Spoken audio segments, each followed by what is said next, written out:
And the medication makes it so that, like, there's pretty much no acid in my stomach. So purging, it doesn't hurt. It usually doesn't taste bad. It usually doesn't feel strange.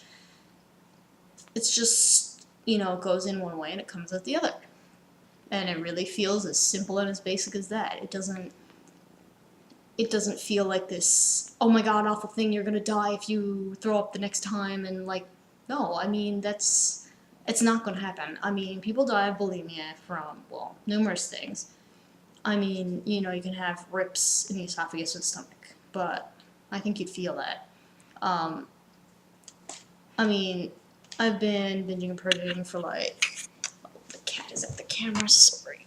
Ugh, I've been binging and purging for like 4 years now. You'd think if something was going to stretch enough to rip, that it would have done so already. And you can get erosion of the esophagus, whatever, but that would involve acid eroding your esophagus, which obviously can't for me because 90% or more of my stomach acid is suppressed by my reflux pill. So even my teeth, I mean, I told my dentist back in 2006 when I first started with her that I had EDNOS. She was like, "What's EDNOS?" And I'm like, "It's an eating disorder that they don't have another name for. They don't know what to call me." And so she didn't say anything. And I mean, I've had tons of cavities, but she's never noticed any of that typical erosion that bulimics normally get that a dentist can look at and go, "Are you bulimic?" Like, apparently that's how some bulimics get found out, but I've never had it. The reason being, because I don't have any fucking stomach acid, right? Because I take that pill. So it doesn't do the physical damage that bulimia is supposed to do. And I mean, I suppose it's not really natural to reduce vomiting, but once you've done it so many times, it's just really a non-issue. You go in, it doesn't hurt. Nothing really gets hurt unless you've forgotten your reflux pill or like you get right to the bottom of something. Hypoglycemia, which I get sometimes after I purge, is very easily fixed. You just eat something with sugar in it and you're fine. I mean, like the fatigue and all that only really comes when I'm binging and purging like super regularly, which, I mean, once a day is.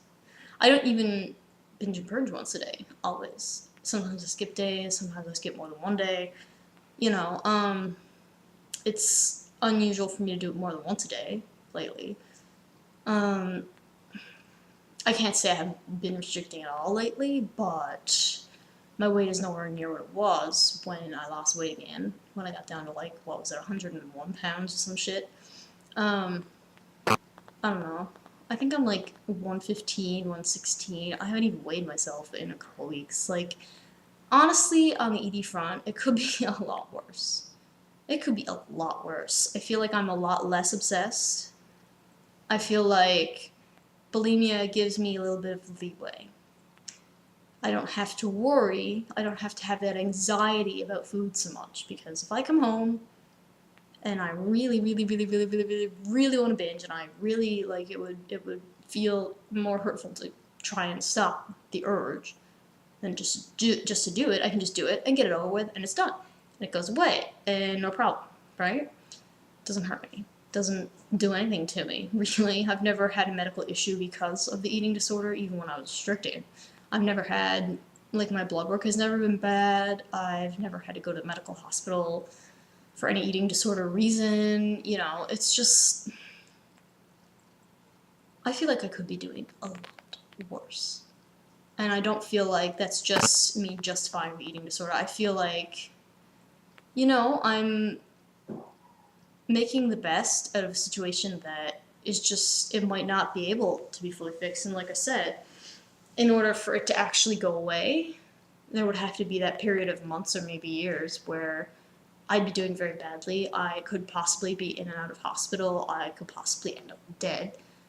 I mean, should I really have to go through that again? Like, I've already been through that enough. So, I mean, there might be some people who might criticize me for, like, not wanting to actually work on my issues and not wanting to do this and that, but I'd rather not do it and, like, still be alive than do it and end up dead.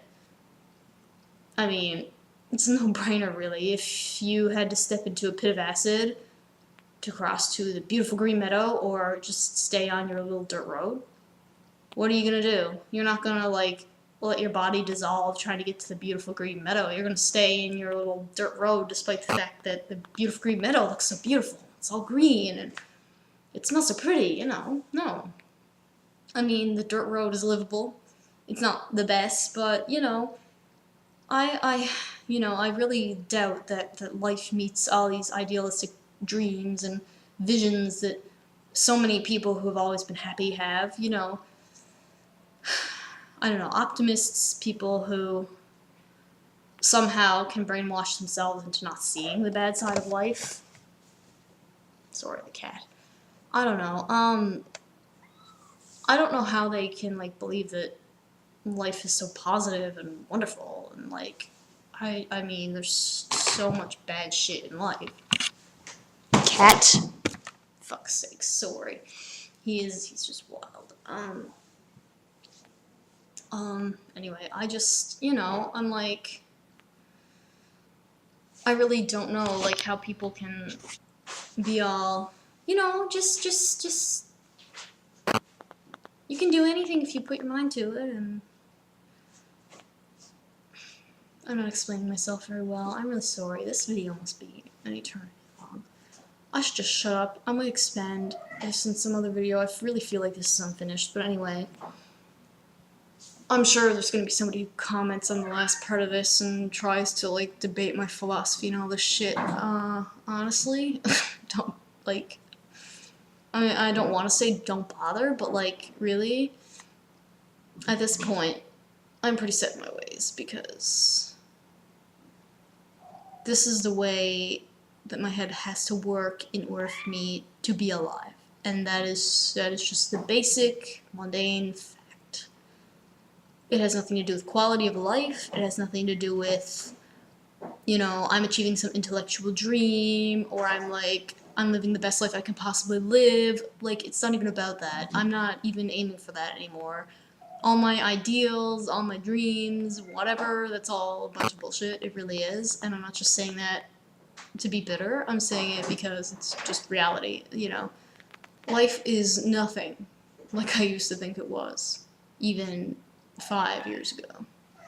Life is just a really weird and fucked up thing.